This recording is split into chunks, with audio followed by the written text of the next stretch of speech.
Kuri iki cyumweru niwo munsi ntarengwa Uburusiya bwahaye abasirikare ba Ukraine bazungurukiwe mu mujyi wa Marioupol wo kuba barambitse intwaro zabo hasi bakishyira mu maboko y'ingabo z'Uburusiya. Bitaba ibyo ngo bose bashobora kwicirwa rimwe muri uyu mujyi. Uburusiya bwatangaje urutonde rw'amayira aba basirikare bose bagomba gucamo bakagirwa imfungwa. Bari bahawe igihe cyo kuva saa 12 mu gitondo cyo kuri iki cyumweru kugeza saa 7 z'amanywa ku masaha ya Moscow. Icyo gihe cyarenze ntawe zireri biza kubabaho, nubwo byabanje kuvugwa ko bashoboraga guhita bicwa ntihagire no gusigara muri uyu mujyi wa Marioupol. Perezida wa Ukraine Volodymyr Zelensky we yaratangaje kuri uyu wa gatandatu ko Uburusiya nibwica aba basirikare bose bari muri Marioupol. Ibyo ngo biza gutuma ibiganiro byose nabyo bihita bihagarikwa no kugira ubundi buryo bwose habaho bwumvikane hagati y'impande zombi, nabyo ngo biraba bitagishoboka.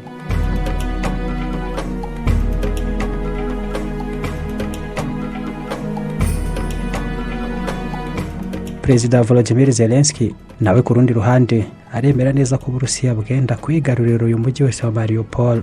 Akavuga ko ingabo za Ukraine igihugu cye ngo zirwanye uko zari zishoboye kose, ariko kandi Abarusiya ngo basanzwe bararikiye kwigarurira uyu mujyi bidasubirwaho ku buryo nta cyari gutuma batabikora. Meya w'uyu mujyi wa Marioupol waheruka kuvuga ko mu baturage bari basanzwe batuye ahangaha bagera mu 450 bose, uyu mujyi ngo usigayemo 120 bonyine, ariko kandi yanavuze ko abagera mu 21 bishwe. Iyi yo ni imibare yo kwakiranwa amakenga kuko iva ku ruhande rumwe ntawahita yizera ukuri kwayo, nk'uko wanasanga ari nabyo, ariko byinshi ntibizamenyekana nyuma. Imirwano nayo yarahagaze muri uyu mujyi kuva intambara yatangira n'Abarusiya ku itariki 24 z'ukwezi kwa kabiri muri uyu mwaka. Marioupol yabaye ahambere hagombaga guhita higarurirwa n'Abarusiya, kandi n'icyambu n'ubundi Uburusiya burwanira ubugenzuzi bwacyo kuva kera cyane, ntabwo ari iby'ubu. Muri ubwo buryo kugenzura Marioupol ku Barusiya ikigambiriwe ahanini birazwi ko ari kugira ngo bahuze neza iki gice n'intara ya Crimea bigaruriye mu mwaka wa 2014, kandi byanatuma ku rundi ruhande Ukraine itakaza nayo icyambu cy'ingenzi cyane ku nyanja yirabura n'igice kinini cyane cy'inganda zayo. Ibyo ni ibintu nabo byabashegesha bikomeye. Ubu rero n'abasirikare batari munsi y'ibihumbi 3,500 b'abanya-Ukraine bazungurukiwe n'Abarusiya muri Marioupol, kongeraho abagera mu 1000 bo muri bataillon Azov, hakiyongeraho nanone abandi barwanyi b'abacanshuro b'abanyamahanga kugeza ubu ngubu umubare wabo utazwi neza. Abo ngabo bazungurutswe n'ingabo z'Abarusiya zisaga 14,000 bose. Nta kwinyagamba uko ariko kose bose barabacungera neza mu ndorerwamo z'imbunda zaba mudahusha. Amayira n'ikirere birafunzwe, ntaho bashobora kubacikira cyangwa ngo babe bakwishuka bakomeza kurwana. Iherezo ryabo ni irihe niryo ryibazwaho kugeza aka kanya. Nta rindi kuri Vladimir Putin w'Uburusiya washaka kubakira bahambiriye neza ari imfungwa z'intambara bakerekezwa Moscow.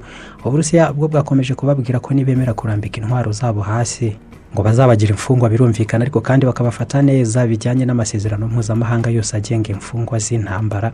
Ubundi kandi ngo bahumure, byanze bikunze hari ubwumvikane bushobora kuzagerwaho bakabafungura no mwihererekanwa ry'imfunga rishoboka, cyangwa se n'ukundi kumvikana kwabaho, ngo ntabwo bazicwa.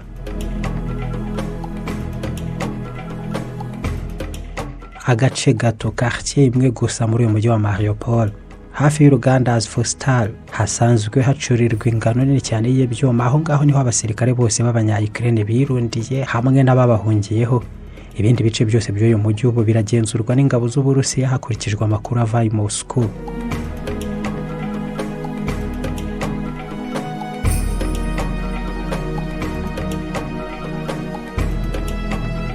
Andi makuru agarukaho cyane nuko ngo ubutegetsi n'igisirikare cy'Uburusiya baba batari nabo batangaza ko aba basirikare ba Ukraine nibanga kurambika intwaro hasi bazicwa bose. Ahubwo ibyo ngibyo ngo nibyagarutsweho cyane n'umuyobozi mukuru w'intara ya Donetsk iheruka gutangaza ubwigenge bwayo bukanashyigikirwa n'Uburusiya.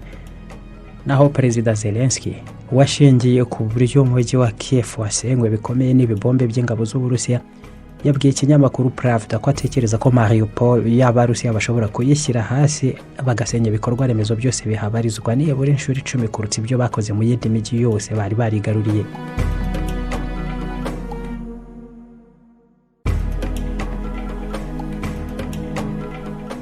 inkuru yo kwihagararaho ikomeye abanya-Ukraine baheruka muri iyi ntambara bamaze hafi amezi 2 barwanamo n'abarusiya ni iyiruhama ry'ubwato Moskova bo bemeza ko barashishije misile Neptune banikorera ubwabo n'ubwo Uburusiya bwo bwemeza ko Moskova bwasenywe n'impanuka y'iturika ry'ibisasu bwari bupakiye ubwabwo.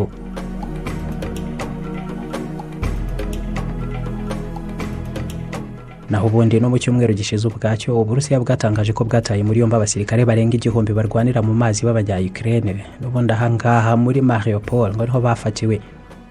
Aho bigeze kandi perezida wa Ukraine Zelensky ubwo avuga ko asanga ibintu byifashe nabi cyane rwose muri uyu mujyi wa Marioupol, ntabwo ashidikanya na gato nawe ubwe ko ari umujyi abarusiya benda kwigarurira burundu bakawugenzura uko wakabaye. Hagati aho kandi nanone ejo kuwa gatandatu ubwo Uburusiya bwatangazaga ko ari amasaha make gusa bwari bumaze guha ingabo za Ukraine muri Marioupol ko zibe zashyize intwaro zabo hasi zazamuye amaboko zishyire munsi y'ubugenzuzi bw'ingabo z'Abarusiya. Perezida Zelensky yemeye ko ingabo za Ukraine koko zisigaranye agace gato gusa muri uyu mujyi, avuga ko leta ye iri kugerageza kuvugana n'abakiri kwirwana aho ngaho muri uyu mujyi wa Marioupol ngo barebe uko bahava bahagarike n'intambara mu gihe kwirwana aho babona bitagishoboka. Abisa kandi koko naho inkuru mbi kimwe n'inziza zitagenda zonyine, ibyo nabyo nkaho bidahagije kuba Ukraine iri gutakaza Marioupol n'iherezo ry'ingabo zabo ziyibarizwamo ubu ngubu rikaba risa n'iriri ku munzani w'ibyago bitabarika. Uburusiya bwo bwongeyeho kandi ko bukomeje guhanura indege ziri kwerekeza intwaro n'ibindi bikoresho by'urugamba muri Ukraine bituruka mu bihugu bitandukanye byahisemo kujya bibyoherereza abanya-Ukraine. Aya ni amakuru Abarusiya batangaje mu gihe ibiro bya perezida wa Leta Zunze Ubumwe za Amerika nabyo bitangaza ko igice kinini cy'inkunga z'intwaro zihambaye bemeye koherereza Ukraine izo ngizo ngo zatangiye koherezwayo koko. Mu ntangiriro z'iki cyumweru nibwo perezida wa Leta Zunze Ubumwe za Amerika Joe Biden yasinye itegeko ryemerera Ukraine ibikoresho by'urugamba bihwanye na miliyoni zigera muri $800 z'amadolari y'abanyamerika. Icyo gihe yavuze ko ari intwaro z'ikoranabuhanga rigezweho ubu ngubu mu ntambara ku buryo ngo zigenewe gushegesha bikomeye ingabo z'Uburusiya mu bice by'uburasirazuba bwa Ukraine ziheruka kuyirundiramo ziva ahandi hose zari zarigaruriye muri Ukraine. iFix Technology Limited turacuruza kandi tukabakorera ibikoresho byose bya Apple mu gihe wahura n'ibibazo by'ibikoreshereze yabyo cyangwa se ukundi kwangirika. Mac computer, iPhone cyangwa iPad ni ibikoresho twe dufite mu bunararibonye bw'imyaka myinshi. Turabafatanya bikorwa kandi ba Positivo BGH turahari ngo tubakemurire ibibazo byose mwagirana n'ibikorere ya computers z'iki kigo. Hanyuma kandi dutanga n'amahugurwa ku banyeshuri n'abandi mwese mwifuza kugira ubumenyi buhagije mu gukora ibikoresho bya Apple byaba byangiritse cyangwa se no kubisubiza imikorere ikwiye y'umwimerere wabyo. Tubarizwa muri Atene Building etage ya 2 mu cyumba 050. Waduhamagara kandi kuri 0788442127 cyangwa nanone kuri 0788442063. iFix Technology Limited. We are Apple devices experts.